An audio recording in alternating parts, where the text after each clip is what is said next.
Hello friends, आप सभी को मेरा नमस्कार।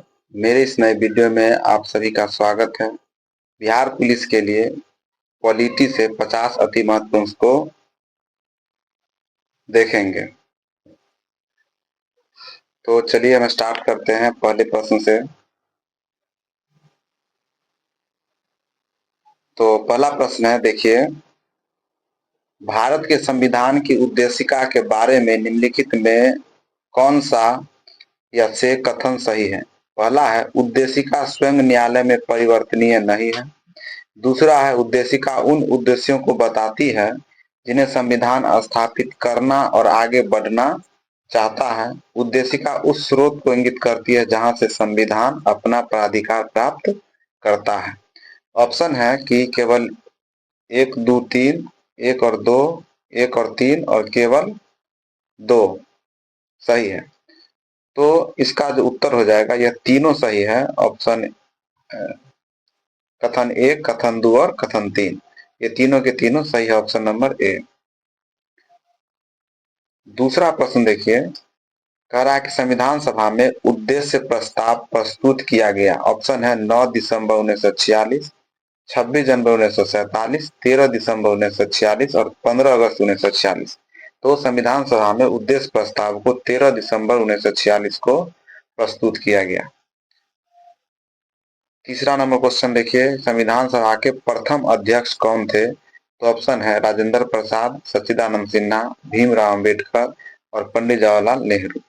तो संविधान सभा के प्रथम अध्यक्ष थे सच्चिदानंद सिन्हा। ये अस्थायी अध्यक्ष थे और बाद में राजेंद्र प्रसाद को बनाया गया था और वह अस्थायी अध्यक्ष थे।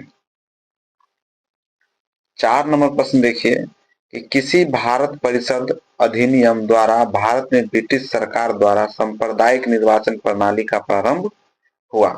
ऑप्शन है 1892, 1878, 1819 और 1909। किसी भी भारत परिषद अधिनियम द्वारा भारत में ब्रिटिश सरकार द्वारा सांप्रदायिक निर्वाचन प्रणाली का जो प्रारंभ कर दिया गया, वह किया गया 1919 ईस्वी में। 1919 इसका 1909 इसका आंसर हो जाएगा। 5 नंबर क्वेश्चन है, निम्नलिखित में से क्या भारत का नागरिक बनने के लिए आवश्यक नहीं है?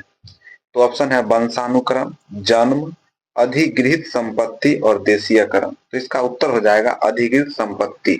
संपत्ति के आधार पर जो है किसी को नागरिकता इस देश में नहीं मिलता है। नागरिकता वंशानुक्रम, जन्म और देशीयकरण के आधार पर ही मिलता है। अगला प्रश्न है कि कौन से मूल अधिकार केवल भारतीय नागरिकों के लिए उपलब्ध है? ऑप्शन है 15, 16, 29, 30, उसके बाद 15, 16, 19, 24, 14, 19, 29, 30 और 14, 16, 21, 25। तो इसका जो उत्तर हो जाएगा ऑप्शन नंबर ए है। अनुच्छेद 15, 16, 19 और 29 जो है भारतीय नागरिकों के लिए उपलब्ध है। अनुच्छेद 15 में है कि जाति, धर्म और लिंग के आधार पर किसी के साथ भेदभाव नहीं किया जाएगा। 16 नंबर में सरकारी नौकरी में जो है आरक्षण की व्यवस्था की गई। 19 में स्वतंत्रता का अधिकार है और 29 में जो है अल्पसंख्यकों के हितों की रक्षा का बात किया गया है। क्वेश्चन नंबर 7 देखिए दोस्तों, कि भारत का कोई नागरिक अपनी नागरिकता खो देगा यदि वह भारतीय नागरिकता का परित्याग करता है, स्वेच्छा से किसी अन्य देश की नागरिकता प्राप्त करता है, किसी अन्य देश के नागरिक से विवाह करता है और सरकार की आलोचना करता है। तो कोई भी व्यक्ति भारत की नागरिकता कब खो सकता है? तो भारतीय नागरिकता का जब परित्याग कर देगा तो वह नागरिकता को खो देगा। स्वेच्छा से किसी अन्य देश की नागरिकता प्राप्त करता है, फिर भी इस स्थिति में भी वह भारतीय नागरिकता को खो देगा। किसी अन्य देश के नागरिक से विवाह करेगा तो यहाँ का वह नागरिकता नहीं खो सकता है, वो नागरिक रहेगा। और सरकार की आलोचना करने पर किसी की नागरिकता खत्म नहीं होती है। तो 1 और 2 आंसर हो जाएगा ऑप्शन नंबर सी। आगे देखिए दोस्तों, 8 नंबर क्वेश्चन, कि भारतीय संविधान के 44वें अनुच्छेद के अनुसार समान संहिता की परिकल्पना निम्नलिखित में से किन के लिए है? ऑप्शन है धार्मिक निकाय, सजातीय समूह, स्त्रियों, नागरिकों। तो भारतीय संविधान के 44वें अनुच्छेद के अनुसार समान संहिता का जो है वह नागरिकों के लिए है। Option number D. 9 number question देखिए दोस्तों, आजादी के बाद भाषा के आधार पर भारत के राज्यों का पुनर्गठन किस वर्ष हुआ? ऑप्शन है 1947, 1951, 1956 और 2000। तो राज्यों का जो पुनर्गठन हुआ वह 1956 ईस्वी में हुआ था। 10 नंबर क्वेश्चन देखिए, एक भारतीय राज्य के रूप में बिहार कब बना? 1911, 1912, 1936 और 2000। तो भारत जो है बंगाल से 1912 में अलग होकर के नया भारत नहीं दोस्तों सॉरी बिहार बंगाल से अलग होकर के 1912 में एक राज्य बना। Option number B. अब आगे क्वेश्चन देखिए, भारतीय कह रहा है भारतीय संविधान में मूल कर्तव्य को किस समिति की सिफारिश पर जोड़ा गया? ऑप्शन है सरदार स्वर्ण सिंह समिति, नरसिम्हन समिति, महान लोबिस समिति और बलवंत राय मेहता समिति। तो मूल कर्तव्य को सरदार स्वर्ण सिंह समिति के सिफारिश पर जोड़ा गया, ऑप्शन ए। 12 नंबर क्वेश्चन देखिए, संविधान सभा के सदस्यों द्वारा संविधान पर कब हस्ताक्षर किया गया? ऑप्शन है 26 नवंबर 1949, 26 जनवरी 1950, 22 जुलाई 1947 और 24 जनवरी 1950। तो इसका उत्तर हो जाएगा ऑप्शन नंबर डी, 24 जनवरी 1950 को संविधान पर सभी संविधान सभा के सदस्यों द्वारा हस्ताक्षर किया गया, 24 जनवरी 1950 को। 13 नंबर क्वेश्चन देखिए, इनमें कौन सुमेलित नहीं है? दोस्तों ध्यान से देखना है कि नहीं, एग्जाम में कभी कभी हम नहीं पढ़ते हैं तो दिक्कत हो जाता है। पहला है संघीय समिति जवाहरलाल नेहरू, प्रारूप समिति बी आर अम्बेडकर, संचालन समिति के एम मुंशी और राज्य के लिए समिति जवाहरलाल नेहरू। तो इसका जो उत्तर है वह ऑप्शन नंबर सी है, परिचालन समिति के जो अध्यक्ष है वो के एम मुंशी नहीं है। बाकी सब सही है। संघीय समिति के जो है वो जवाहरलाल नेहरू है, प्रारूप समिति के बी आर अम्बेडकर और राज्य के लिए समिति के जवाहरलाल नेहरू। 14 नंबर क्वेश्चन है कि किसी संगठन के सदस्यों को किस आधार पर एकत्रित होने से वंचित किया जा सकता है? ऑप्शन है राष्ट्र की एकता एवं संप्रभुता, सार्वजनिक सम्मेलन बुलाने पर, सार्वजनिक जुलूस निकालने पर और निरायुध सम्मेलन करने पर। एकत्रित होने के लिए सार्वजनिक सम्मेलन जो है यह जो स्वतंत्रता का अधिकार है वह सार्वजनिक सम्मेलन बुलाने पर कोई प्रॉब्लम नहीं होता है, सार्वजनिक जुलूस निकाल भी सकते हैं, निरायुध सम्मेलन भी कर सकते हैं, लेकिन राष्ट्र की एकता और संप्रभुता के पर अगर कुछ आंच आ जाए तो उस स्थिति में हम जो है एकत्रित नहीं हो सकते, संगठन नहीं बना सकते, इसलिए ऑप्शन नंबर ए हो जाएगा। 15 नंबर क्वेश्चन देखिए, संविधान के उद्देशिका में किस मौलिक अधिकार का वर्णन नहीं है? ऑप्शन है आर्थिक स्वतंत्रता, विचार की स्वतंत्रता, विश्वास की स्वतंत्रता और अभिव्यक्ति की स्वतंत्रता। तो इसका उत्तर ऑप्शन नंबर ए हो जाएगा, आर्थिक स्वतंत्रता का जो है अधिकार नहीं है संविधान के उद्देशिका में। 16 नंबर क्वेश्चन है कि उद्देशिका में 42वें संविधान संशोधन में कौन सा शब्द जोड़ा गया? ऑप्शन है समाजवाद, धर्मनिरपेक्ष, लोकतांत्रिक, समाजवाद, पंथ निरपेक्ष और अखंडता, समाजवाद, लोकतंत्र और अखंडता। तो इसका उत्तर हो जाएगा ऑप्शन नंबर बी, 42वें संविधान संशोधन 1976 के द्वारा हमारे संविधान के उद्देशिका में समाजवाद, पंथ निरपेक्ष और अखंडता शब्द को जोड़ा गया। 17 नंबर क्वेश्चन है कि संघात्मक सरकार में क्या होता है? ऑप्शन है शक्तियों का विकेंद्रीकरण, प्रांतों की श्रेष्ठता, केंद्र और राज्य में समानता और शक्तियों का एकत्रीकरण। तो संघात्मक सरकार में क्या होता है कि वह शक्तियों का विकेंद्रीकरण होता है, यानी शक्ति एक ही आदमी या व्यक्ति के हाथों में नहीं होगी बल्कि अलग अलग लोगों के पास होगी।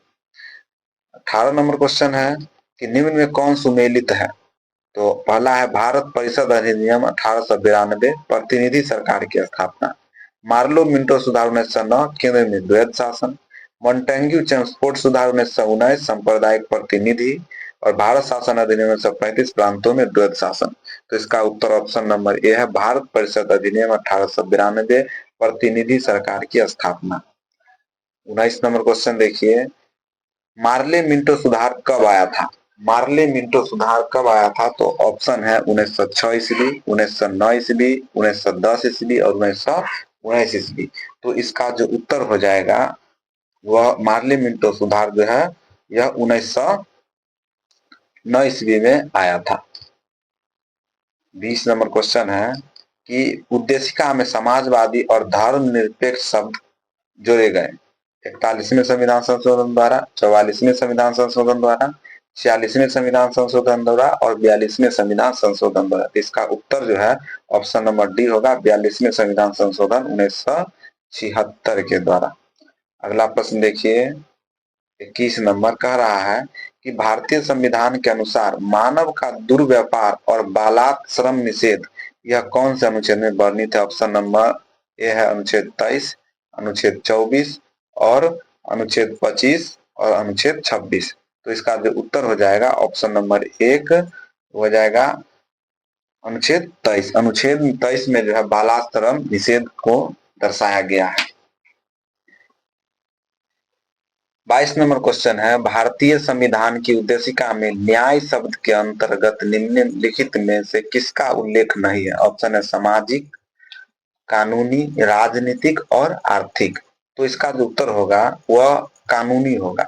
भारतीय संविधान की उद्देशिका में न्याय शब्द के अंतर्गत ये जो है कानूनी जो है शब्द का उल्लेख नहीं किया है, बल्कि सामाजिक, राजनीतिक और आर्थिक का उल्लेख किया गया है। अगला प्रश्न है 23 नंबर, कह रहा है कि निम्न में कौन सा अनुच्छेद धार्मिक कार्यों के प्रबंध की स्वतंत्रता से संबंधित है? तो ऑप्शन है अनुच्छेद 28, अनुच्छेद 24, 23 और 28। तो धार्मिक स्वतंत्रता को जो अधिकार है वह 25 अनुच्छेद 25 से लेकर के 28 के बीच में है। तो इसका जो उत्तर हो जाएगा यह हो जाएगा ऑप्शन नंबर 26। 26 में धार्मिक कार्यों के प्रबंध के लिए जो है स्वतंत्रता दी गई है। 24 नंबर क्वेश्चन देखिए, कह रहा है कि कैबिनेट मिशन प्लान की योजना के तहत संविधान सभा का गठन कब हुआ? नवंबर 1947, नवंबर 1946, नवंबर 1949 और जनवरी 1948। तो कैबिनेट मिशन प्लान की योजना के लिए जो संविधान सभा का गठन नवंबर 1946 में किया गया, option number B. 25 number question देखिए कि भारत के संविधान में निम्नलिखित में से कौन सी याचिका का उल्लेख नहीं है? ऑप्शन है प्रतिषेध, परमादेश, अधिकार परीक्षा और आदेश। तो भारतीय संविधान में जो है आदेश 5 प्रकार की याचिका का उल्लेख किया गया है, जिसमें से आदेश नहीं है। प्रतिषेध है, अधिकार परीक्षा है, परमादेश है, बंदी प्रत्यक्षीकरण है, बंदी प्रत्यक्षीकरण,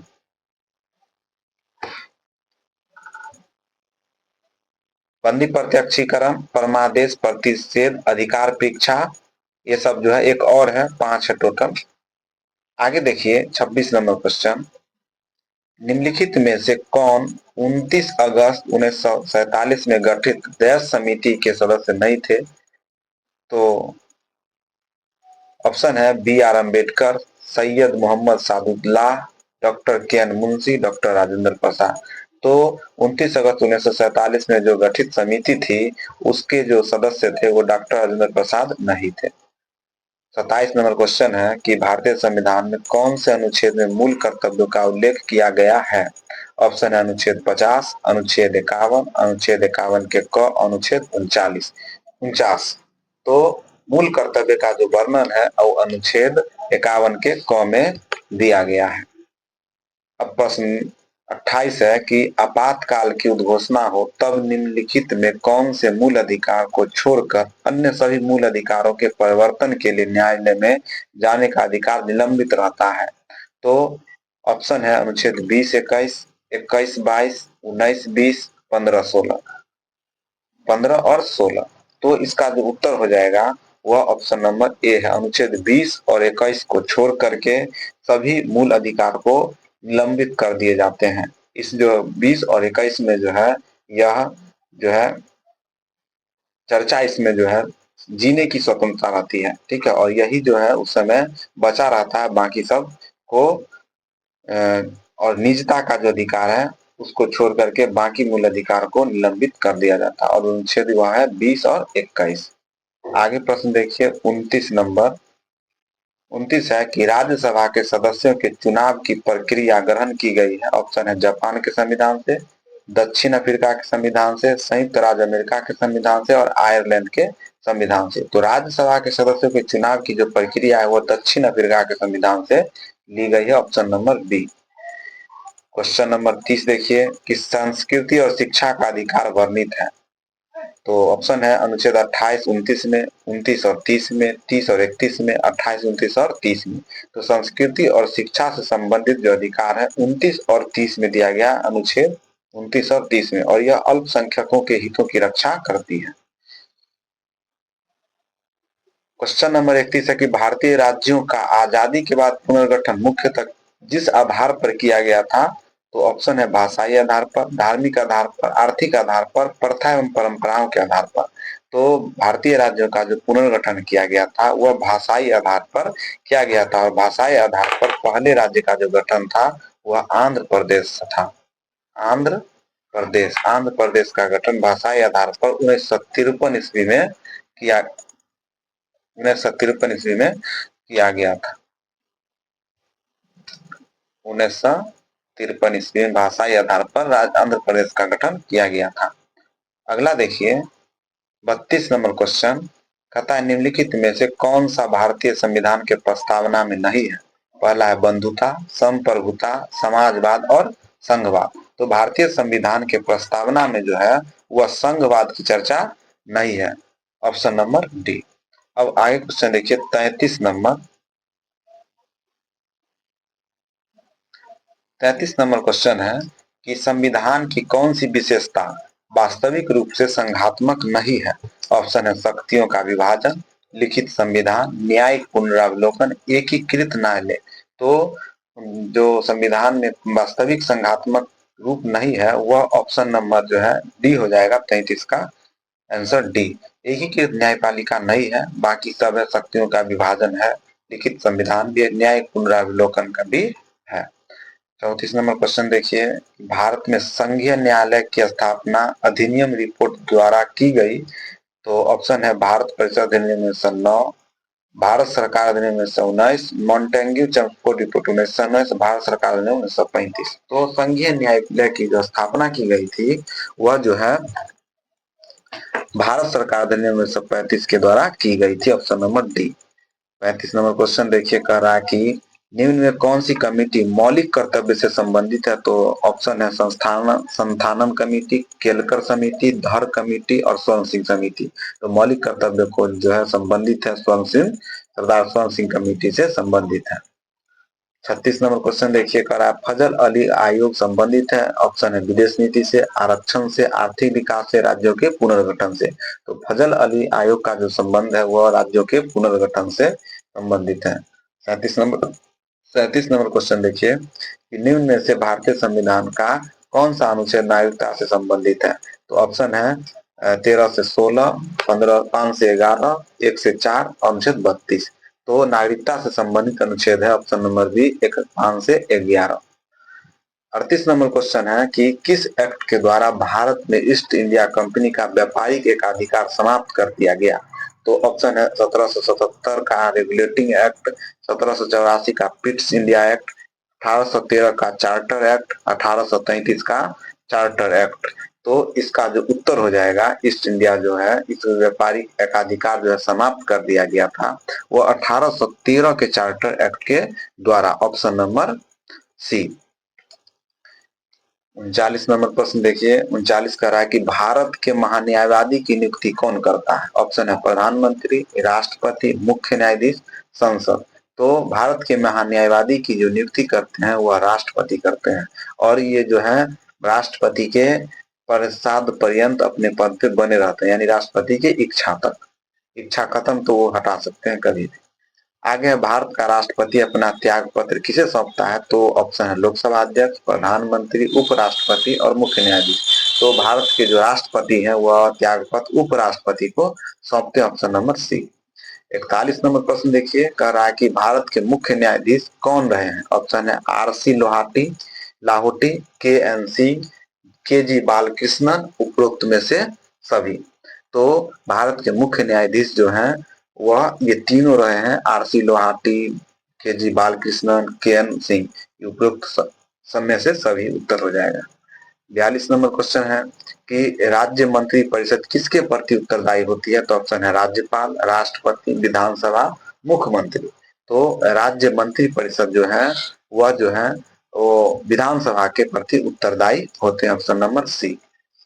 43 नंबर क्वेश्चन है कि भारत के महान्यायवादी को कौन हटा सकता है? ऑप्शन है राष्ट्रपति, राज्यपाल, मुख्य न्यायाधीश, लोकसभा। तो इसका उत्तर हो जाएगा राष्ट्रपति। राष्ट्रपति महान्यायवादी को हटा सकते हैं। 44 नंबर क्वेश्चन है कि झारखंड देश नहीं, यहाँ पर राज्य होना चाहिए था। झारखंड राज्य का, ओ सॉरी, ये क्वेश्चन पूरा पढ़ना चाहिए था पहले। झारखंड देश, झारखंड जो है कॉमा होना चाहिए यहाँ पर। देश का कौन सा राज्य है? तो ऑप्शन है 26वां, 27वां, 28वां और 29वां। तो झारखंड देश का 28वां राज्य है। 45 नंबर क्वेश्चन देखिए कि बिहार में लोकसभा सीटों की संख्या कितनी है? ऑप्शन है 44, 43, 42, 40। तो बिहार में लोकसभा सीटों की संख्या 40 है।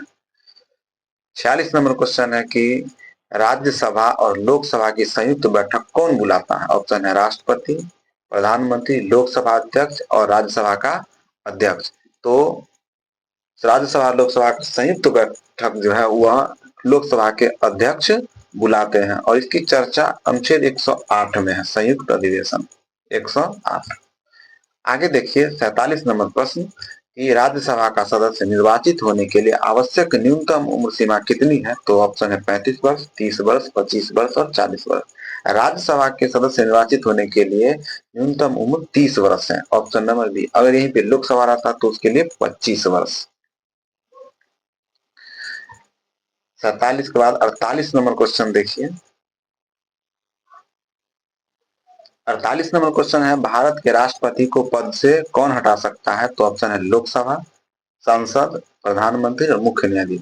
भारत के जो राष्ट्रपति हैं उन्हें महाभियोग के द्वारा हटाया जा सकता है, इसलिए इसका ऑप्शन हो जाएगा संसद।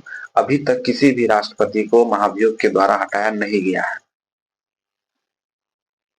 49 नंबर क्वेश्चन है कि सर्वोच्च न्यायालय के निजता के आधार को संविधान के किस मूलभूत अधिकार के अधीन रखा है? तो ऑप्शन है अनुच्छेद 19, अनुच्छेद 14, अनुच्छेद 20, अनुच्छेद 21। तो सर्वोच्च न्यायालय ने निजता के आधार पर संविधान को किस मूलभूत अधिकार के अधीन रखा है? तो ये आंसर हो जाएगा ऑप्शन नंबर डी, अनुच्छेद 21। अनुच्छेद 21 में ही निजता के अधिकार को दिखाया गया, दर्शाया गया।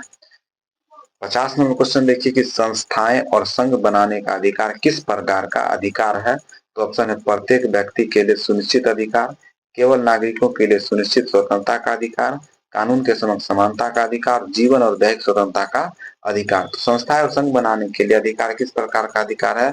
तो इसका उत्तर हो जाएगा नागरिक के लिए सुनिश्चित स्वतंत्रता का अधिकार। ये थे 50 अति महत्वपूर्ण प्रश्न। इस प्रश्न को आप अच्छे से कवर कर लीजिएगा और ये जो है आपके एग्जाम के लिए बहुत अच्छा साबित होगा और इसे आप कंठस्थ कर लें और अपने मस्तिष्क में बैठाएं। तब तक के लिए धन्यवाद। आप सभी को मिलते हैं नेक्स्ट वीडियो में। जय हिंद, नमस्कार।